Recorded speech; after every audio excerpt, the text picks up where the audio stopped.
le blé est toxique. Qu'il soit bio, pas bio, c'est pas le problème. Hein. De toute façon, sachez que le blé a été hybridé. C'est-à-dire, ils ont bidouillé, rétrocroisé tellement le blé qu'aujourd'hui, il a plus de 40 chromosomes qu'il en avait une douzaine il y a encore 50 ans. Donc déjà, c'est un OGM quelque part. C'est un blé qui n'a plus rien à voir avec les blés anciens. Et les blés anciens, de toute façon, l'être humain n'en consommait pas comme on en consomme aujourd'hui. Mais ça va vous faire vieillir plus vite. Pourquoi?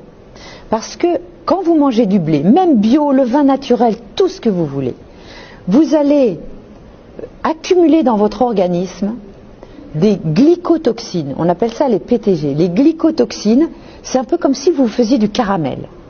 C'est-à-dire que le blé, c'est lui, plus que le sucre, qui va faire monter votre taux de glycémie, et elle va monter très longtemps, et elle va mettre beaucoup de temps à descendre.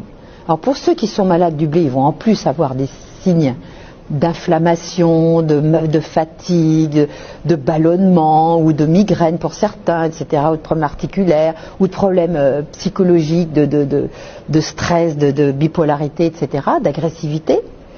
Mais en plus, comme la glycémie monte, les glycotoxines vont arriver beaucoup plus dans votre organisme, et le problème de ces protéines glyquées, c'est qu'une fois qu'elles sont sur l'organisme, elles ne s'en vont jamais.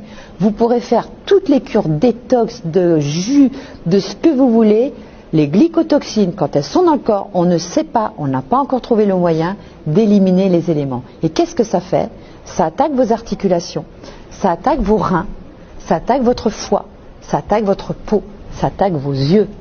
C'est tous les éléments finalement prémonitoires de diabète.